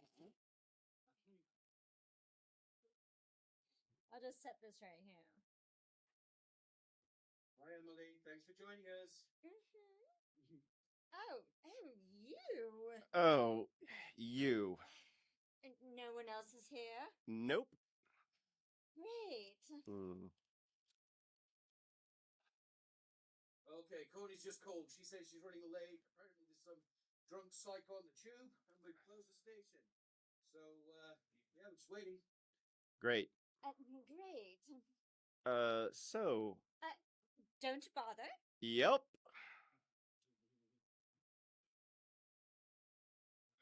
Oh, sorry, guys. Sorry, I'm late. No worries, Denver. We're just about to start. Get yourself ready. Hi. Step wrong as always. Hello. No, it doesn't work. Oh, hi. Sure. Hi, Tom. Yep.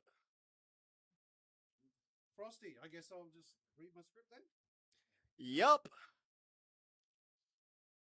And now on BBC Radio 4, we have the final part in our 4-part afternoon play, Murderous Intent, starring Emily Marquis, Courtney Webster, Thomas Pearson, and Denver Gibson. Okay, guys, it looks like Courtney's not going to make it in time, so we're just going to have to figure something out. Just go for it.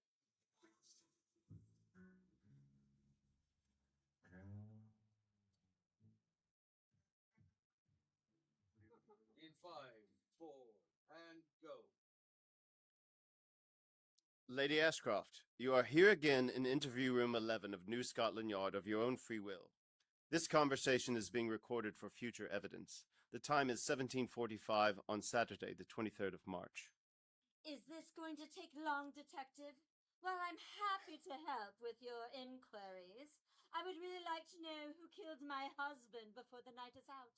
And I have a dinner reservation with a close friend at 9 p.m. And I don't want to be late. Very well. Can you just help clarify a few things for me? I will try. You said you saw your husband through the bedroom window being filleted by his mistress, Professor Thorn, in your prize-winning rose bushes and ran down to confront them. Is that correct? That is correct. And by the time you reached them, they were gone, so you rearranged the rose bushes and went back to your room. Indeed. Lady Ashcroft, do you often tend to your prize-winning rose bushes bare-handed? Of course not. So, you wear gloves. Of course. Would these be your gloves, Lady Ashcroft? I suppose they could be. All gloves look the same, do they not? Yes, but these have your initials stitched into them. Anyone could have those initials. And the label says, handmade for Lady Ashcroft. What are you getting at, Detective Miller? Can you please hurry up? Don't you have to go and perform a lewd act upon yourself in the canteen for your colleagues? I do, but how do you know that, Lady Ashcroft? I heard about it while I was outside. Your colleagues were all laughing about how you were going to have to knock one out in the canteen. While your colleague, Constable Williams, wore a chicken suit. So why don't you go and do that? Maybe it will help you find the culprit. I'll get to that matter in hand shortly. But first, I have a few more questions. Chief Inspector Richard Head, you are here in the interview room 9 of New Scotland Yard of your own free will. This conversation is being recorded for future evidence. The time is 17:55 p.m. on Saturday, the 23rd of March. I'm going to ask you some questions. If you could answer them truthfully, this will let us all get out of here as soon as possible. Explain yourself quickly, Miller. You know, this little stunt is probably going to be the end of your career with the Force, you know. And if you think this is going to stop me demanding a sample of your baby gravy in front of your colleagues today, you are very much mistaken. All right, Dick. I can call you Dick, right? Before we get to the part of me knocking one out in the canteen in front of the entire station. And Constable Williams dressed in a chicken suit. And Constable Williams just as a chicken. Let me bring you up to speed on this whole fucking mess and then ask you some questions. Get on with it. Right. Quick summary of what we know. Your friend and golf buddy, Lord Cavendish, is dead, and Lady Cavendish earlier admitted to standing outside the window in the exact place from where he was expertly shot through the cock a few hours later. Since she has no gunshot residue on her hands, so she's likely ruled out from firing the gun, but not ruled out from his murder. She is likely to have had an accomplice. Lady Ashcroft was angry and bitter for catching her husband being filleted by his mistress, Professor Thorn, whom we were led to believe was dead, but isn't. CCTV confirms that she was the one blowing Lord Ashcroft in the estate's prize-winning rose bushes around 3 hours before I arrived at the house. Ah, yes, and why exactly were you at the house, Miller? You never explained that to me. I was sent to the house by a mysterious caller to investigate some missing items that weren't actually missing. And you have phone records to prove this? The call came through to my desk and the number was withheld. Oh, how convenient. No, it is very far from convenient, Dick. Professor Thorn, or at least the conman named Graham Parker, who had assumed the identity of the world's leading expert on cheese graters, has absconded from custody, presumed to have left the country. And what were the charges placed on him? None, actually. And do you think he killed Lord Ashcroft? Well, that would have been pretty hard, considering he was with me outside the room when the gun fired. So no charges were pressed? No. So he hasn't exactly escaped from custody, has he? He simply walked out of the station a free man, having no charges set against him. Are you sure you know what you're doing, Miller? I know exactly what I'm doing, and that is why we have closed all air and seaports and are checking CCTV across the city to find him. We believed he was guilty of killing Professor Thorne in order to pass himself off as the world's leading expert in cheese graters and possibly dupe Lord Ashcroft in some way. But she isn't dead. Given she was sucking off Lord Ashcroft yesterday evening, I don't think so. So what is he actually guilty of? Well, aside from assuming the identity of the world's leading expert on cheese graters, which not a single person aside from Lord Ashcroft and a few other collectors would care about, nothing really. And what about Miss Cavendish? Miss Cavendish, whom I, with Professor Thorne, found in the dining room covered in the blood from the severed penis of the deceased Lord Ashcroft, is currently in custody while her clothes are being examined for further evidence. So far, we have only found some dried spunk, believed to be from Lord Ashcroft, along with some old grey pubes. Which later you will provide a sample to rule you out of the investigation. Of course. Are you with me so far? Yes, but that does not explain why you pulled me out of the bathroom while taking a rather spectacular shit to this interview room. Miller, just tell me what the actual fuck is going on. I'm getting there, Dick. Hurry up. I've got a gala to I have a gala to attend this evening, and if I'm late, I will miss the bloody hors d'oeuvres. Ah, yes. Hors d'oeuvres. Right. Yes, a gala dinner at the golf club, the very same golf club you shared many a round with Lord Ashcroft, and the same gala dinner he was to be the guest of honor to present the cheddar shredder of Charlemagne to the cheese grater collector community. Except now he can't, can he, Dick? He will be sadly missed. Indeed. So let's examine your relationship with Lord Ashcroft. Is it fair to say you were jealous of Lord Ashcroft's position in the antique cheese grater community? He was the world's leading collector of cheese graters, of which I held him in high regard. I mean, we all did. Indeed. But were you jealous of Lord Ashcroft's antique cheese grater collection? Of course not. He sometimes invited me around to touch it, but that was enough for me. Ah. And his acquiring of the cheddar shredder of Charlemagne, how did that make you feel? He was welcome to it. He deserved it. Deserved it? Strange thing to say. Were you not even the slightest bit envious he managed to track down and purchase what was considered the holy grail of cheese graters for his own private collection? He worked hard for it. Even if it did make your collection of antique cheese graters look like worthless shit by comparison? Not at all. He had contacts in the cheese grater community way beyond any of those other collectors, even me. Ah, yes, his contacts. Would you say he was prepared to go outside the law to track down these items? Maybe. I never asked. Do you think one of these criminals maybe killed him? No. I believe the killer was much closer to home. You mean his wife? That is one possibility, Dick. So, back to the cheese grater in question, the cheddar shredder of Charlemagne. Have you seen it? Yes. Forensics brought it to my office earlier. And where is it now? Back with forensics. And you had a really good look at it. Of course. And you are happy that this is the real cheddar shredder of Charlemagne? Of course it is. So what if I told you that the cheese grater you examined is actually a fake? A fake?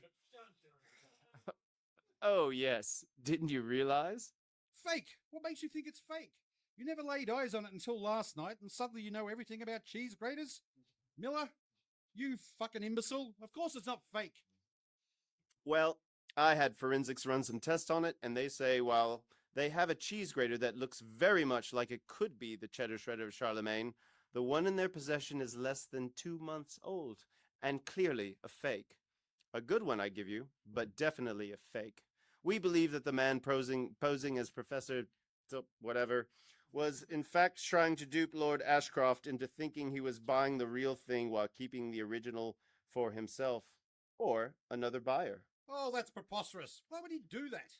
Maybe to embarrass Lord Ashcroft enough that he would lose his position as the world's #1 collector? But why? Maybe someone with a lesser collection wanted to take the crown, Dick.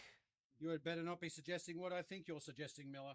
Of course not, Dick. I would never do that, because I assume you have a watertight alibi, as to where you were last night, and there will be no evidence that you ever met with Graham Parker, aka Professor Thorne, whatever.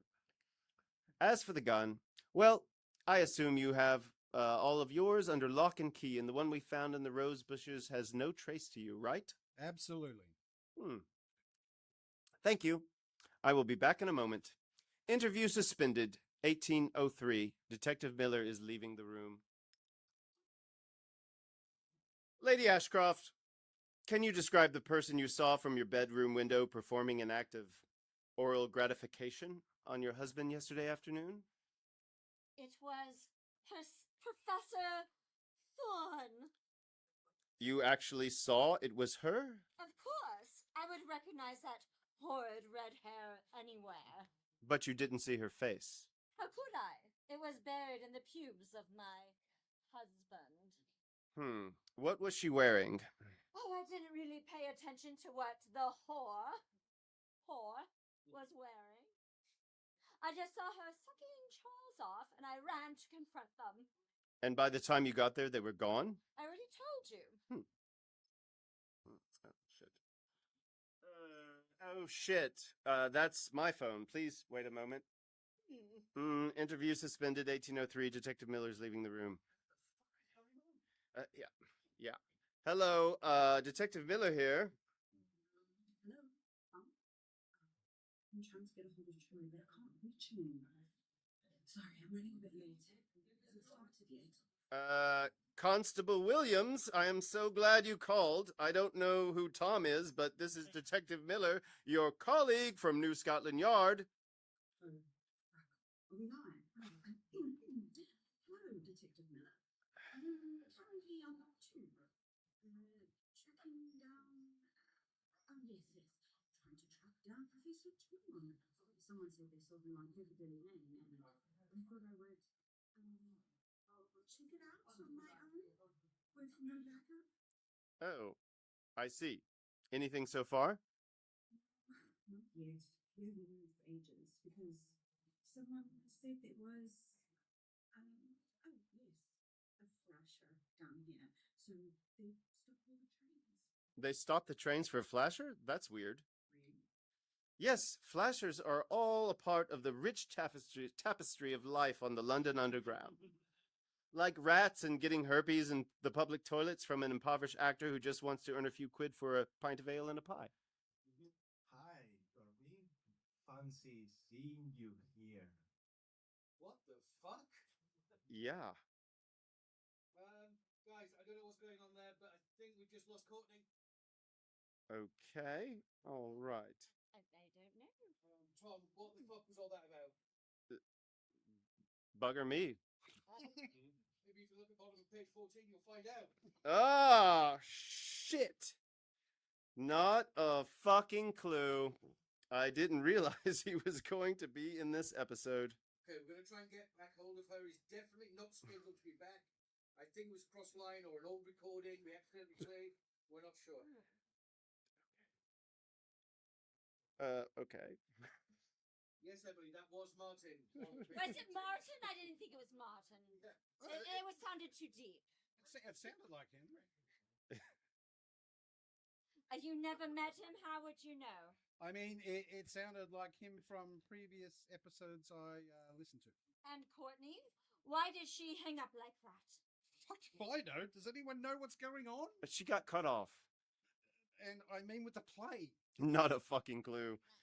Troy, why was Martin in there? I thought he'd been banged up for bumming a tramp in the park for a cup of tea. He was. Oh. Oh, do we know who the murderer is yet? You think he's killed her? I know he's unbalanced, but killing Courtney? I mean, this shit, you pedo, seriously. For the last time, the charges were dropped. As for the script, I haven't read that far ahead. I didn't want any spoilers. Sounds about right for a kitty fiddler. So unprofessional. What the fuck? You haven't read it? I don't need to, obviously. Listen to the audience. The words just come naturally to me when I see them on the page, and my talent just flows. Fine. Let's try and look ahead. Fuck, I have to actually jerk off in front of the entire station to prove I am not the killer? I thought they'd scrap that idea. Apparently And then, not. and then I confront the chief inspector again? And then? Oh, Well, it looks like, Okay, guys, we have to go back on air a second. I'm still going to try and reach Courtney, but in the meantime, let's try and get this back on track. Oh, okay. 3, 2, 1.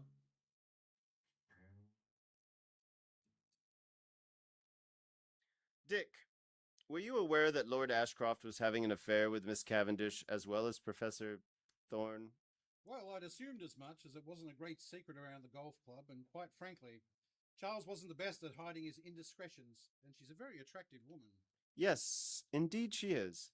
Funny you should talk about Lord Ashcroft being poor at hiding his infidelity. Would you say you've been better at hiding yours?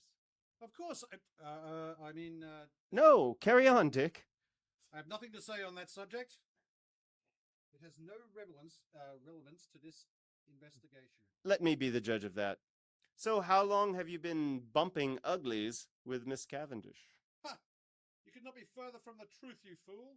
I had no interest in that woman. Ah, so it was Lord Ashcroft you were doing it with. Which one? What? I don't know. Fucking crazy shit. Who writes this shit? Yeah. Question that myself. I think it's an AI that there's no Martins in the play. Motherfuckers! Guess who's fucking back? Get on your knees before I blow your fucking brains out. How the fuck did he get in? Oh my god. Oh, fuck, Martin. Is that a gun in your pocket? What the fuck, man? Have you been drinking? Because it smells like you've been drinking. Of course, what else I'm gonna do since I was fired from this shit? Oh, you must be Martin, the guy from in the previous. Shut the fuck up, Denver. Martin, why don't you take a seat? I assume you're back to play Professor Thorne, whatever it is, right? No, he's not. Oh. Yes, I am. I'm here to play Professor Thorne. And if you don't want me, you guys are fucked. Did you bring Courtney? Oh, she's busy. Martin, is everything okay, mate? No, Troy. Everything is far from being fucking okay, right? This show fucking killed my career. What career? Shut the fuck up, man. I asked you to buy me a pint and you fucking refused. I hadn't eaten anything all day. Hi, Martin. Look, I have nothing to do with this, so can I just... You had nothing to do with it. I asked you to borrow the bus fare home and you ignore me. I had nothing. I had to fucking walk home in the fucking rain, and the next thing I know, I trip over someone in the park and someone took a photo of me. They said I had bumfucker Trump for quit. It was all in the papers. I didn't fucking do it.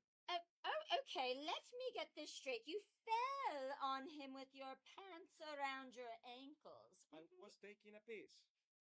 Look, Martin, I'm sure this can all be sorted out over a nice pie and pint after the show. Why don't you let us get through the last few pages of this shit, and then we can all go down to the pub. How does that sound? We're almost at the end. It looks like someone was about to confess. Stay where you are. I'm in your scripts. I need to make some edits and get myself back in the show. Troy, go to commercials and bring me a pot of coffee and a typewriter. I have a murder mystery to rewrite.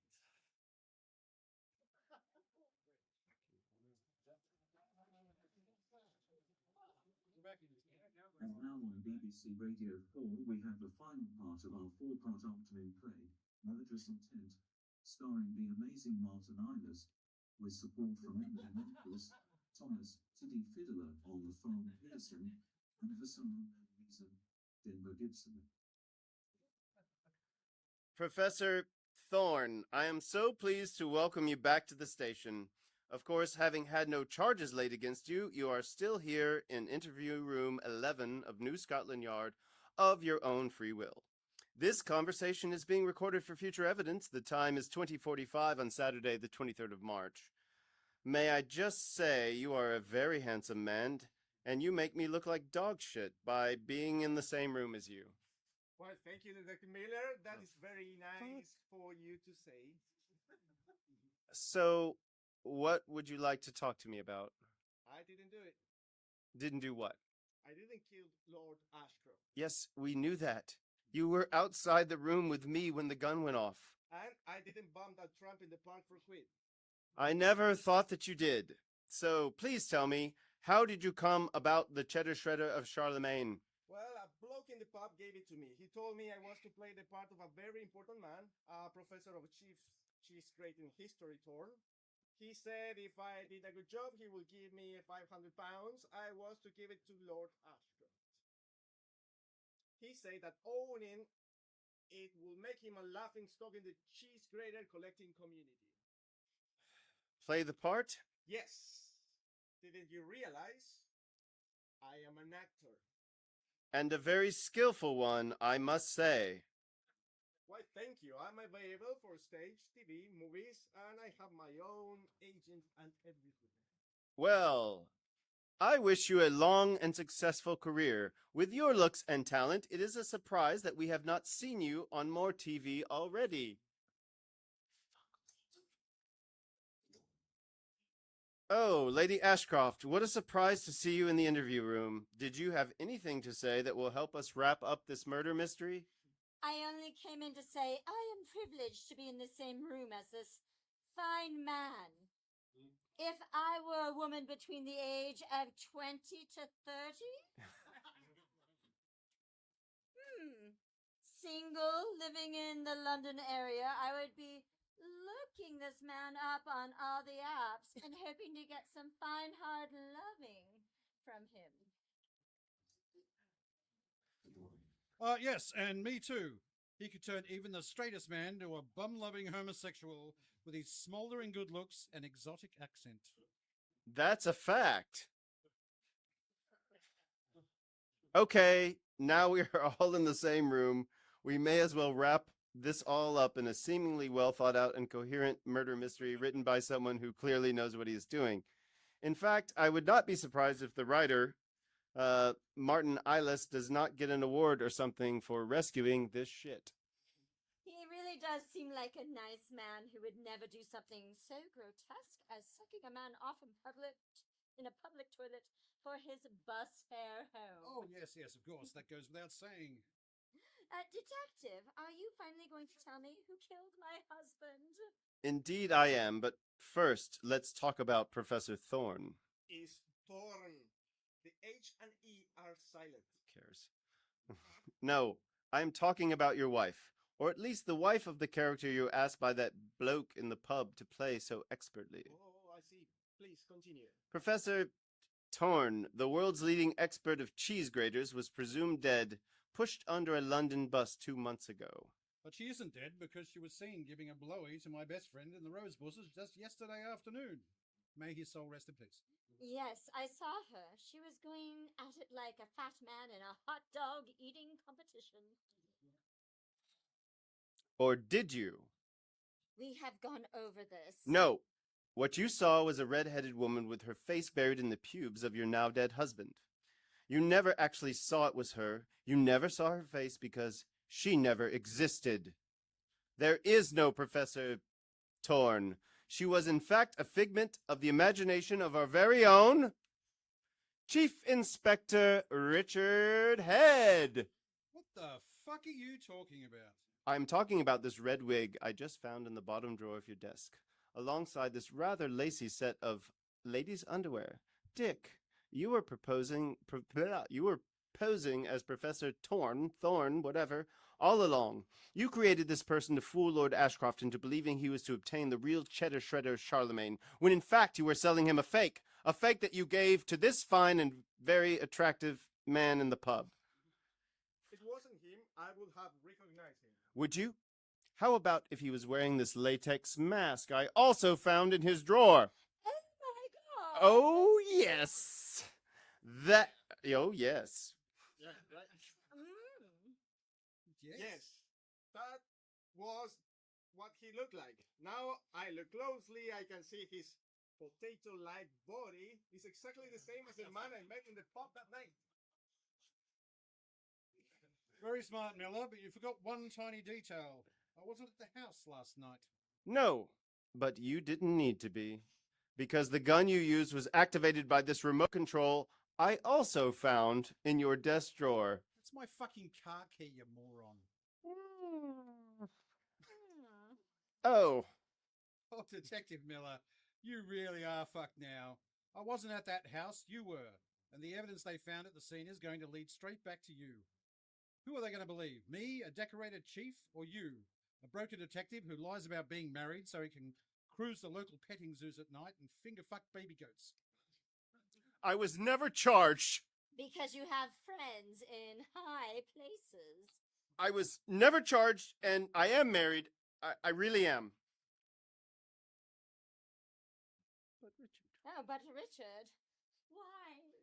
Yes, Dick. While I work out how you shot him, why don't you tell her why you killed Lord Ashcroft? Okay, fine, I'll tell you why. I love that man, and the only way I could get into his pants was through a mutual appreciation of cheese graters. I never even liked him until he let me touch his. But the underwear, the blowjobs, how did he not know you were a man? Well, because we only did the bum stuff. But it makes no sense. None of this ever did. You'll never make it stick. You still don't know how I managed to shoot him. You'll be off the force by the end of the night. The fucking cheese grater? The cheese grater was the remote. As soon as Lord Ashcroft stuck his tiny little cock in there, it must have had a button in there or something. Bingo! But like I said, with all the evidence I've planted in the scene, you'll never be able to pin any of this on me. Well, that would certainly be inconvenient, but there is just one thing. Oh, really? What's that? We're in the interview room. And? We've been recording everything, Dick. Fuck. Chief Inspector Richard Head, you are hereby under arrest for the murder of Lord Ashcroft and various other sexual offenses regarding letting him bum you without knowing you are a man. Anything you say will be taken into evidence. So I'm free to go? Yes, of course you are, you handsome man. And I will make sure everyone knows you never bummed that tramp, and what a fine actor you are. Oh, and me? Of course. What about Miss Cavendish? I will have her released within the hour. Well, that conveniently wraps all that up, being in jail, Dick. You can take the wig and the sexy undies with you if you want. My life is destroyed by my love of red wigs, and bum fun. You have been listening to Murderous Intent, starring Paul de Havilland as Lord Ashcroft, Cecil Marshall as Miss Cavendish, Thomas Pearson as Detective Miller, Martin, he'll bum you for a quid, Islas as Professor Torn, Courtney Webster as Constable Williams, Emily Marquis as Lady Ashcroft, and, for fuck's sake, Demma Gibson as Chief Inspector Dick Head. This was a low-key theatre production directed by Troy Wetwang and recorded live at the BBC Speakeasy Theatre. Okay, guys, that's a wrap. Thanks very much. Head down to reception. I'll make sure you're all paid within 28 days. Even me, right? Yeah, I'll push it through. I'm just glad all this shit is over. Hang on a minute. Is no one going to call the police? He fucking took us hostage. We could just go down to the pub. Did you even have a gun? Nah, it was a banana. What about Courtney? Oh, yeah. She's in the pub. I told it was cancelled. She's quite Gullible. Thank you. I need a fucking drink. Me too. Do you have any money? Yeah, I suck off a guy in the park earlier. Come on, you two. It's my round. For fuck's sake.